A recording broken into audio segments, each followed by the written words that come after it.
Welcome to our 2020 Parent Information Evening. Obviously it's very different this year because we can't invite parents in the way that we normally would, but it's more important than ever that parents understand how they can support their child's education at home, and that you know that we are here, we're at the end of a phone, we're at the end of an email. If you have any questions that relate to your child, we are here to help. There have been lots of successes this year, even in the face of some enormous challenges. The exam results in the summer were a huge cause for celebration. Students did phenomenally well, and it's a really strong set of results which are part of our journey of improvement that we have been on over the past few years. There will be an opportunity for you to hear from and be introduced to new members of staff, some of whom have taken over responsibility for different year groups as heads of year, and also to get all the information that you need to make sure that your child's year goes smoothly. Over the next few weeks and months, we will be communicating everything that is important and critical for you to know through our website, through email, through text message, and through our weekly parent bulletin. It's really important that parents stay in touch during this time when we can't meet you face to face. But we look forward to a time where we can return to normality and we can welcome back all members of our community into the school. Thank you for listening.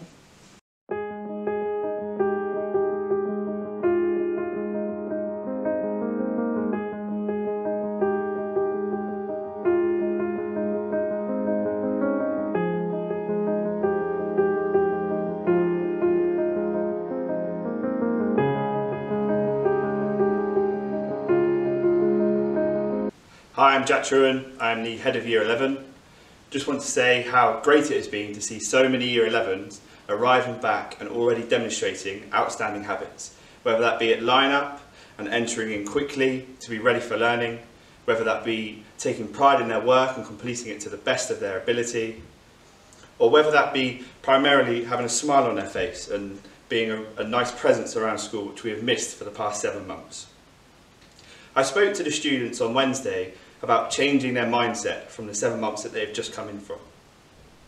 I want to change that mindset with yourselves at home too. The mindset I want is that this group of students have a real opportunity to demonstrate to the world and to the school how they can overcome any barrier with hard work and with outstanding habits. I spoke to the students about coming into sixth form, coming into apprenticeships and coming into colleges, and the question that will be posed to them will be, what did you do over that 7-month period? And for some people, they may be looking at that 7-month period and maybe looking at excuses for why they did not achieve what they wanted to achieve in August come this year. But what I don't want to do is have that Year 11 and have that ethos for the students this year. What I want is for us to be able to stand there at those interviews and on our application forms and say that this is what we did, and this is what we did in Year 11, and this is why we are stood here successful in August with the exam results that we wanted to achieve. We have spoke about how that will look like in school, and we're going to develop that through tutor time in the school curriculum. However, we're going to ask for you as parents to develop that at home.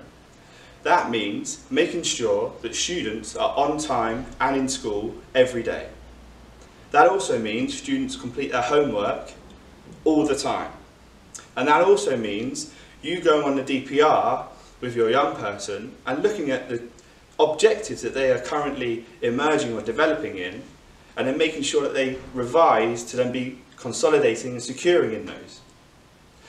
With all that in place, I think that we will have a successful year as a Year 11 team, and that is the staff, myself and Miss McCormick, and yourselves at home as parents. Myself and Miss McCormick will support you as best and when as we can. So please do advise your students to seek that support whenever, and please do as parents seek that support as well. What I really want to ensure is that this Year 11 this year is a Year 11 community which is driven towards success. And that comes through constant communication with ourselves and you, and that comes through hard work and outstanding habits. Thank you. Academic expectations.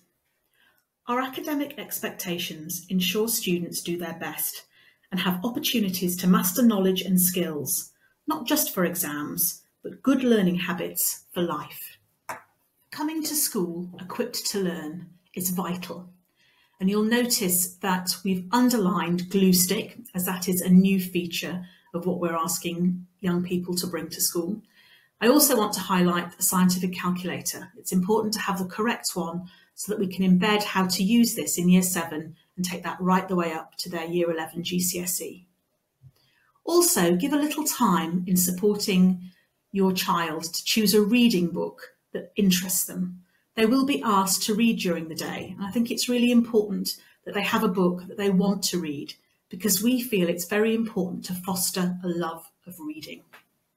The Knowledge Organiser contains key terms and concepts that your child needs to know for each topic in every subject. Use it to acquire knowledge, work independently, and revise. This slide makes it clear how best to support your child make progress. Get involved with their learning. Talk to them regularly about what they've learnt at school today. Support with homework. Use the Knowledge Organiser and test them. Familiarise yourself with the assessment cycle and help them prepare. The impact of homework on learning is consistently positive, leading on average to 5 months additional progress. So excellent learning habits translate into making good progress. Homework will be set on the DPR or Google Classroom. Make sure your child has the right login so she can access the work. Maybe keep a copy of it yourself. Check your child is doing their homework every night. Ask to look at it and encourage a regular, quiet working space. If you feel your child isn't getting enough homework, please contact the school, where a member of staff will be able to talk through any concerns that you have. Most of all, we want our young people to enjoy learning. We believe that we have created an exciting, dynamic curriculum that supports all students. At Haggerston, we have the highest academic expectations for all of our students. However, we also want to support our young people with their mental health and well-being. Information for students and parents on mental health, exam stress, anxiety, bullying, depression and staying safe can all be found on our website or through the Head of Year. The Haggerston Way underpins everything we do. The Haggerston Way encompasses our culture and ethos. That is, wanting our children to be aspirational, creative, and to build character. When children demonstrate these values, we reward them accordingly. Our behaviour strategy is to lead with the positive. In school, we use a system of credits. Here you can see the children will be rewarded in line with our values, each reward being 3 credits. Sometimes students are exceptional and deserve more than 3 credits, and for this we have a citation which is worth 6 credits. This is an exceptional reward, and as such, the students will be formally acknowledged in the regular assembly, which is being delivered via video link to each base group. We also have termly celebration assemblies that further reward and recognise student success. We recognise that intrinsic motivation is not always enough. Our menu from our credit shop should help students go that extra mile. Initially, this has been suspended. Firstly, children need to build up credits in order to exchange them for the tangible rewards. And secondly, we do need a period of time of settling given the COVID considerations. Here are some of examples that you can see on the screen of what students can exchange their credits for. The early lunch pass, that is jumping to the front of the queue, is very popular and at 50 credits, good value. What you see presented are our core behaviour expectations. This is by no means an exhaustive list of rules. It is the way we expect students to conduct themselves. I'll give you a moment to look through this list.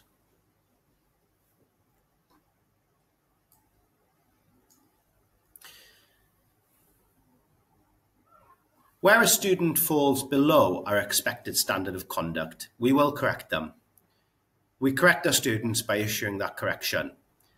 If children persistently fail to adhere to our behaviour expectations, we can and will escalate our sanction.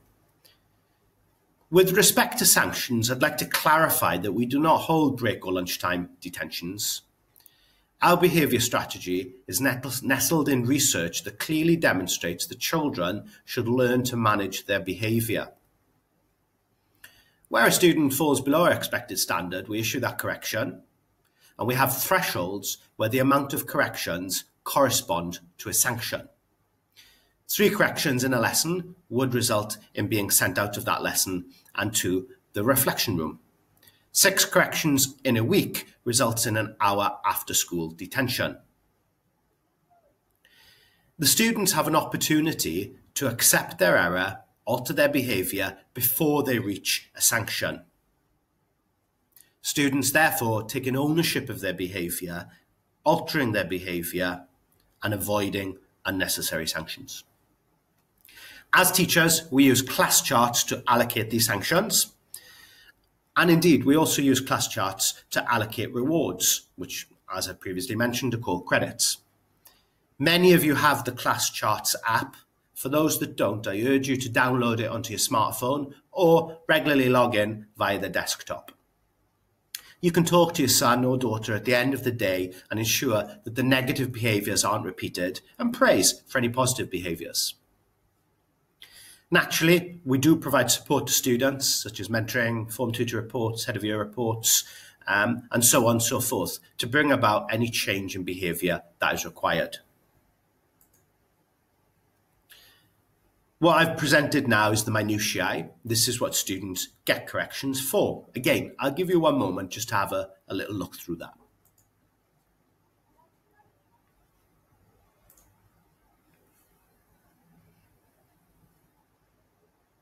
And of course, some students do have serious negative behaviours, and here is the consequence for those serious negative behaviours.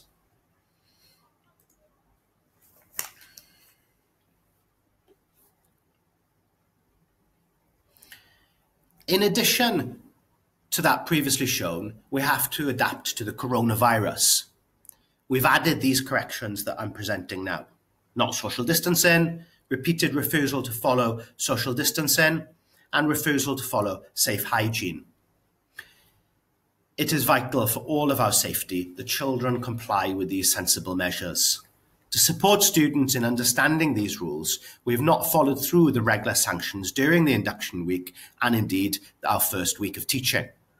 This adjustment period is allowing our students to become aware of the new requirements in school and adjust their behaviour accordingly. Regular sanctions will be in place from Monday the 21st of September onwards. In light of COVID-19, we've also made some adjustments to the way in which we work, as have all workplaces. You are no doubt aware that children are in year group bubbles, and to support this, they'll have a different entry point into the school. The entry points for each year group are shown there.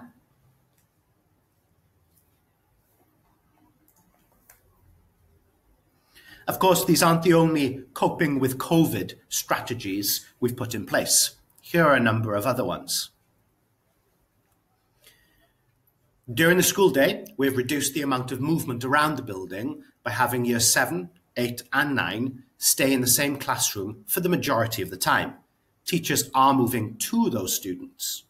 Naturally, there are some points where those students will have to move to specialist rooms, such as the creative arts subjects, and this is being managed so that different year groups have minimal contact. Teachers are escorting their groups to the respective playgrounds at break and lunch and the appropriate exit at the end of the day. This is facilitating social distancing from other year groups. And as teachers are escorting their students to their exit, we don't need to have so many different exits for each year group. But we do have a lower school exit and an upper school exit. To reduce the possible transmission of the virus, we're asking students and adults to wear a mask when moving around the school building. The students must have a plain mask with them when they come to school in the morning. They're asked to put this mask on at the start of their lineup, so when they enter the building, they are masked up, so to speak, and protected. This is an equipment expectation. Your support in this will help reduce possible transmission of the virus and keep everybody safe. If your child has a medical exemption, please provide some supporting statement to this effect. The next bullet point I'm looking at is a hand sanitizer.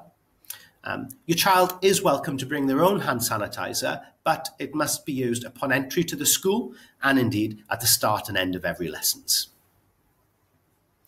Furthermore, we've introduced a one-way system in the main school building to avoid unnecessary mingling of students. We've introduced a split lunch where years 8 and 11 go to lunch between 11:50 a.m. and 12:45, whilst years 7, 9 and 10 go for lunch between 12:45 and 1:40 p.m. This means different year groups do not mix during the lunch break. Moreover, each of those year groups has their own separate area of the playground, so there's absolutely no mixing of the year group bubbles. Given the constraints COVID has placed upon us, we ask for your support in ensuring your child has the face mask when coming to school each morning. We'd also request that during any inclement weather, students have an adequate coat. So with respect to earrings, our rule about earrings is that they should be gold or silver looking and a small stud. We do not accept anything that sparkles. Numerous piercings all over the ear are not acceptable. Simple, plain piercings, one in each ear, is acceptable. Please ensure your children are compliant so they avoid corrections for something that is very easy to get right. We will ask students to remove piercings if they are not in line with our guidelines. And my final slide is about the shoes. You can see from the slide what shoes are acceptable and what shoes are not acceptable. We don't accept boots of any kind. Kicker shoes are fine, but kicker boots are not fine. Nor are trainers. We don't allow trainers. I would like to take this opportunity to thank you for supporting your child in ensuring they arrive at school with the correct equipment and ready to learn. This section of the presentation goes through attendance and punctuality. My name is Ms Lewis and I'm the lead teacher for this area. There are two parts which follow. Part 1, which is some general attendance information and reminders, and Part 2, which is some COVID-19 specific information. Firstly, just a quick reminder about the importance of attendance. As you can see from the chart, there is a clear link between GCSE outcomes and attendance. If last year a child had 99 to 100% attendance, the average grade achieved across all of their GCSEs was a grade 7. This does not mean a child is guaranteed to achieve grade 7s or better with 99 to 100% attendance, but it does mean that they give themselves the best chance to do this. This child is much more likely to score top grades than a child who is only in school for 94% of the school year. Lateness to school can also have a considerable impact on a child's GCSE outcomes.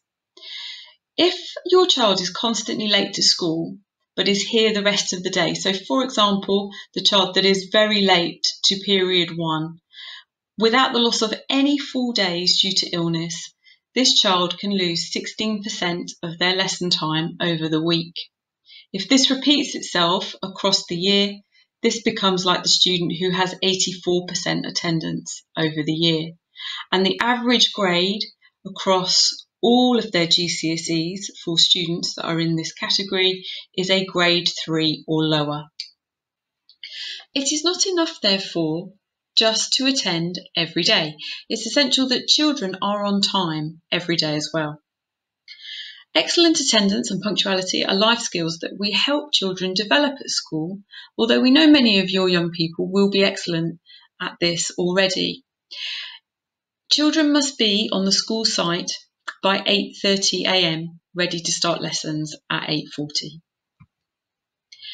It's important we work together to minimise loss of learning time for children, and a way in which we can do this concerns medical appointments.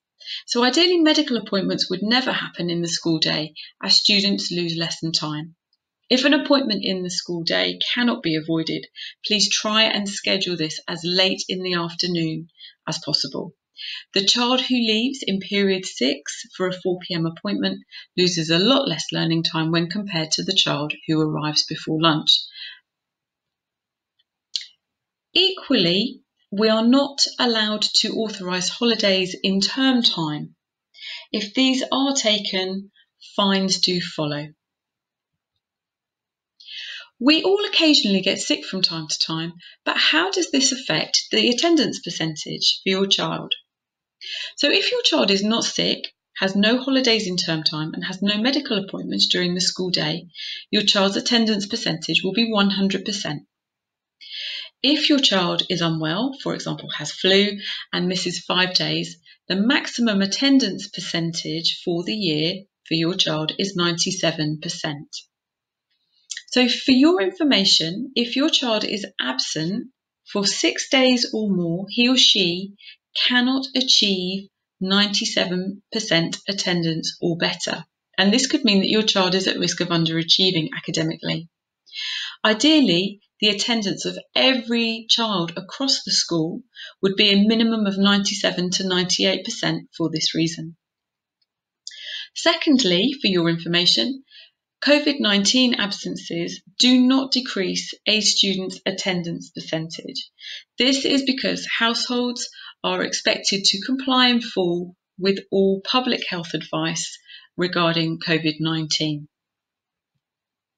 If you need to speak to a member of staff about your child's attendance or punctuality, please ring the school and ask to speak to your child's pastoral team. This could be your child's tutor, assistant head of year, or head of year. The second part of this presentation focuses on COVID-19 and attendance. So this academic year, given the lockdown, students need to be in school as much as possible whilst adhering to the self-isolation or quarantine guidelines with regards to COVID-19. We have recently sent to you our COVID-19 attendance policy addendum. This was sent to parents by email last week, and it's also available on the school website.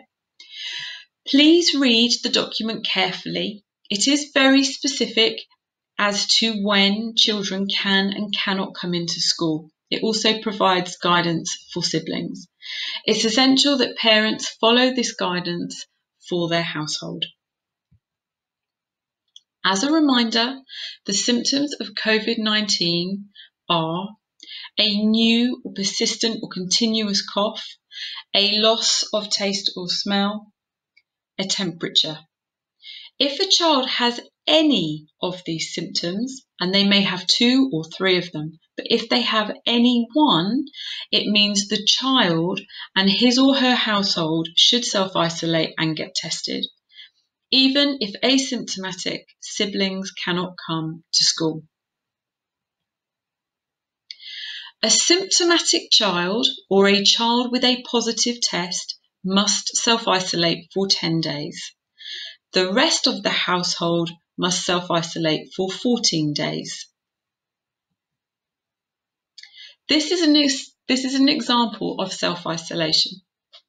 Child J is a student at Haggerston and has a temperature. She has 2 siblings also at the school. The whole household self-isolates. The lengths of the isolation are, however, different. Child J self-isolates for 10 days and returns to school on day 11 if she is well. The siblings and rest of the household have a 14-day term. This is in case they develop symptoms slightly after child J. At the end of the self-isolation period, if child J remains unwell with a temperature, she should remain at home until the temperature has cleared.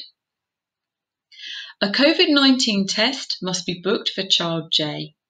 If a negative test is returned, and assuming child J is well, child J and her siblings can return to school once the school has been made aware. If a positive test is returned, the household must self-isolate. Please inform the school as soon as possible of a negative or a positive test result. An example of an illness such as flu and how this interacts with our guidance for COVID-19.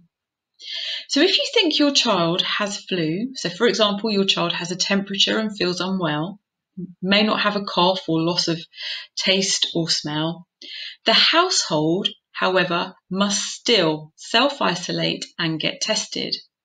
It has to be proven for it not to be COVID-19 before a child can return to school, as a temperature is a COVID-19 symptom.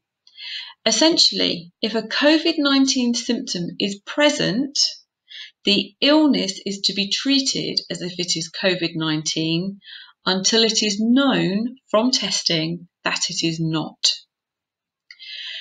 If tests are difficult to access, keep trying, but please adhere in full to the self-isolation terms until or unless a negative test result is returned.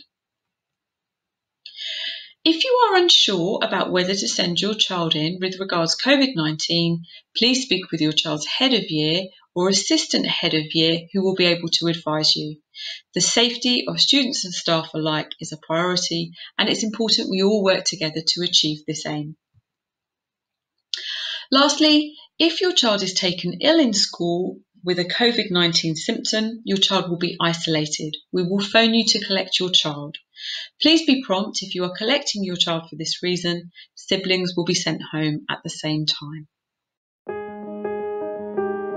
Hello, my name is Mrs Moran and I'm Deputy Head Teacher but also the designated Safeguarding Lead, and I'm just going to take some time today to talk to you about safeguarding at Haggerston School. So first of all, I just want to direct you to one of the ways in which you can contact us if you have a safeguarding concern, and that is through the safeguarding email that you can see in blue there on the screen. You are also able to call the school up and arrange time for a phone call or a meeting with any member of the safeguarding team, and I will talk about some of those members of staff in a moment. You also can, if you have an immediate and urgent safeguarding concern, contact the First Access and Assessment team at Hackney, and the telephone number is there and is also on the school website. So key members of staff that I want to talk to you about that form part of the safeguarding team. The first is the assistant head of year for your child, and they are also a trained safeguarding advisor and can be an important contact for you if you have any safeguarding concerns. Second is Mr. Paddy. He is the deputy designated safeguarding lead, and he works with me to support the school with safeguarding. And finally, Miss Williams, who is the inclusion coordinator, who also has responsibility for safeguarding. It's really important that you know who these staff are. Safeguarding is at the heart of what we do at Haggerston School, and these are key members of staff that enable us to ensure that our students are kept safe. I also just want to point out to you a government document called Keeping Children Safe in Education. This is produced every year, and in particular this year there is an important amendment to their definition of safeguarding, and that is that mental health is now an explicit part of the definition of safeguarding, and it's a really important and a very welcome addition, particularly given the context that we are in at the moment. Just want to point out a couple of support mechanisms that we have here at the school. Aside from us as staff, we also have our school website, and there is a particular area of the school website that is focused on wellbeing and mental health. Talked about this last year, but I just want to remind parents that this is available for you if you need it, and also for our students. It's under the section called Personal Development, and it's called the Wellbeing and Mental Health section. That's what it looks like, and there's a number of different areas, including a section that's called Information for Parents. And that just lists there some of the different things that the website looks at for parents to provide support. And there are useful websites that are available on there as well. So I just want to talk to you about how we're supporting our young people as they return to school in terms of their wellbeing and mental health.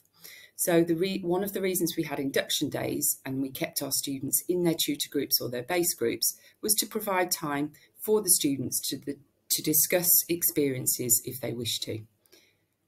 Having wellbeing and mental health as one of the key areas of focus for tutor time this term and for our character days is another way in which we are supporting our young people. We also will be continuing with our external support from AceBase and Young Hackney. Another aspect that I wanted to talk to you about was online safety, and this has become even more important because of the amount of time that young people have spent online over the last few months. And again, in the same area of the school website under personal development, there is an e-safety section. On the website, this area identifies what the risks might be. It provides a parental guidance leaflet. It discusses how you can support your child to be safe, how to report concerns, and again provides some useful websites. And I would really recommend that you have a look at that and familiarise yourself with it. Key things that it also talks about is whether or not you're having regular conversations with your child about staying safe online. And it gives some really useful guidance about having parental controls, if you've considered safety tools on social networks, for example, like the privacy settings on Facebook, if you understand the devices and parental control tools that are on offer. There's a useful guide to be found on the UK Safer Internet Centre's website. And it also asks the question about whether you carry out spot checks on devices that your child uses. For example, looking at images, videos, social media, and so on.